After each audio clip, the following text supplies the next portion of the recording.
What is going on, guys? Tom here from the Yager Bombs podcast. So I'm going to be more in depth with the Pittsburgh Penguins. That's my team. All around the room here is the Pittsburgh Penguins. Tattooed on my arm is the Pittsburgh Penguins. Born and raised in Pittsburgh, moved up to the Buffalo area roughly 5 years ago. Die-hard Penguins. So I'm just going to be more in depth with them. I think some other guys are going to come on here and be more in depth with their teams. I know we have a Blues fan, we have Sabres fan, we have a Habs fan. So we're going to be more in depth there with those teams, but I kind of want to talk about the Penguins and just do a recap of the previous game. So last night we played the Carolina Hurricanes. Carolina Hurricanes have been a great team past couple years, making it to the Eastern Conference Finals. They haven't been able to bust through that wall, though, to go on to the Stanley Cup Finals, but they still have a very, very solid core. They roll all four lines, all three defensive pairings. Freddie Andersen and net, who's kind of like revitalized his career down there. So, the final was what, 4-1? 4-1 here. Look at the shot differential there. So 39-26, and I think going into the second period or third period, they were out shooting us by 10. I think we had 11 shots on net in 2 periods of play. So, we came back, we got 15 shots in that final period, but that's not enough. 0 for 5 on the power play. That's awful. Get one. Like, from all the games that I've watched, it looks like our defensive pairings are super, super sloppy, whether it's in 5-on-5 play or if it's on the power play. Just missed passes, missed coordination. They're just not meshing well. And I'm seeing a lot of that from Erik Karlsson. Karlsson just doesn't seem... he just doesn't seem like himself. He doesn't seem like he's controlling the puck very well. In this game, he seemed to have a few good shots on net. Well, shots at the net. They didn't hit the net. But... look at that, and then we were 500 on the penalty kill. We need to help Blomqvist out. We have this very good goaltender in net, very young goaltender, and we're hanging him out to dry. 2 of the shots, the final goal, I think it was glove side top. It was just a perfect shot. It was a 1-on-1. Just he pinpointed and made that shot. But we look at the other ones. There was the screen from, I want to say it was Letang, shot around them, glove side high. Perfect shot, perfect screen for them. Not much Blomqvist could do. But that's what we're seeing. We're seeing him a lot of hanging him out to dry, a lot of breakaways. Against last game, against the Sabres, 3 breakaways in a row in the second period. There was, I think it was 3 or 4 breakaways. Made all the saves on them. He's great in those situations, but why are we putting him in those situations? Save percentage is not great. His goals against isn't great. But as a team, we are letting up too many goals. And I don't think that falls all on the goaltenders. Yari hasn't played amazing, but Blomqvist is making great saves, but they can only make so many. So to make, to make 35 saves on Carolina, who gets all of this traffic to the net, fantastic. There was breakaways, there's odd man rushes. Still, when we're on the power play, they're getting a breakaway or an odd man rush. So they really need to hone in their positioning on these plays. I can't say enough good things about Blomqvist. I think he's solid all around. A few of his reactionary saves, tip saves. There was one shot from, I want to say, the high slot, deflected, got his leg out there and kicked it away. Beautiful save, super quick save, but he can't do it all. Talking about the high slot, there was so many shots from the high slot for the Hurricanes.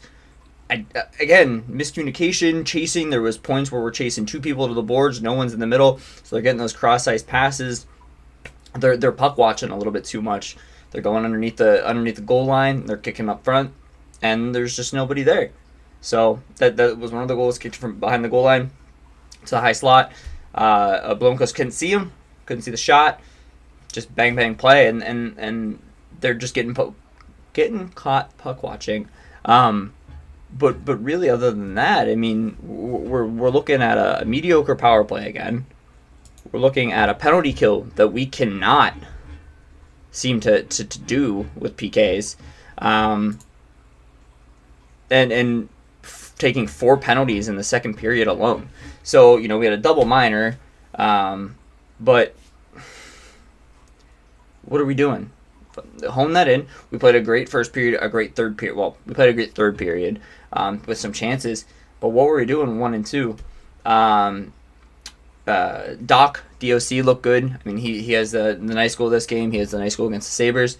He looks solid. Oh, wrong button. I'm getting used to this.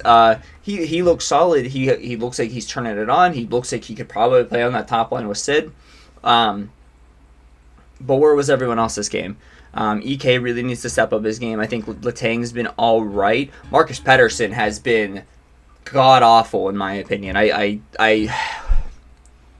not a huge fan of him. Akari's looked great this season so far. He was a minus one on last night, 2 shots, 2 block shots. He's looked overall really good. Those third and fourth lines have looked solid. And we really just need to hone in and figure out what's going on here. We're 3 and 3. I know Sean mentioned on one of our reels we're struggling against good teams. Rangers, we were flat-footed the entire game, 6-0 loss. Maple Leafs, I think that's a much closer game than a 2-goal game. The Maple Leafs top tier. If we can compete with them and kind of figure out our game, we'll be okay. But I don't think the Hurricanes are that great. I think they're worse than they were last year and the year before. I feel like they're periodically getting a little bit worse. They're losing some talent. They didn't re-sign Jake Getsel. So I just, it was a winnable game if they play how they played against the Sabres. You know, you erase that 3-0 lead or 3-1 lead we give the Sabres, it's a blowout game for us. It doesn't come to overtime. Sid doesn't have to score in overtime. But we didn't. We just simply did not play like that. Let me see if I can find the box score here for the shots on net per period. But I know it was 11 going into, I want to say, the third. Which, how do we have that? Just, it can't be, that cannot be allowed. Like, I don't know what Sullivan goes in there and tells them, but terrible. God awful. But yeah, that's pretty much all I have for this game. There's just not much to say other than they need to really hone in on these odd man chances and these breakaways. Like, they're just getting lost out there. So yeah, I mean the last goal, I think it was 4th goal, beautiful shot, but Licky, I think it was, goes for a poke check at the blue line, and it leaves him wide open to go down. So now we have another very, very hard test in the Winnipeg Jets. Connor Hellebuyck, best goaltender in the league right now. So we'll see if he's starting tonight. He's a 1.25 goals against, third in the NHL. 0.952 in save percentage, 4th in the NHL. And he has a shutout in the season. So we're going to see how they go. I'm interested to see who starts. I'm guessing Jari's going to start tonight. And we got to figure out goaltending. If Jari's not it, we got to see when Ned's coming back, I guess. But yeah, that's been it, guys. Thank you for watching. Like, subscribe, check out our Instagram. I think Sean made a Facebook. I don't have Facebook, but Sean's running that. We have a Twitter. I can put all the links in the bio, but feel free to give us a follow here. Thanks, guys.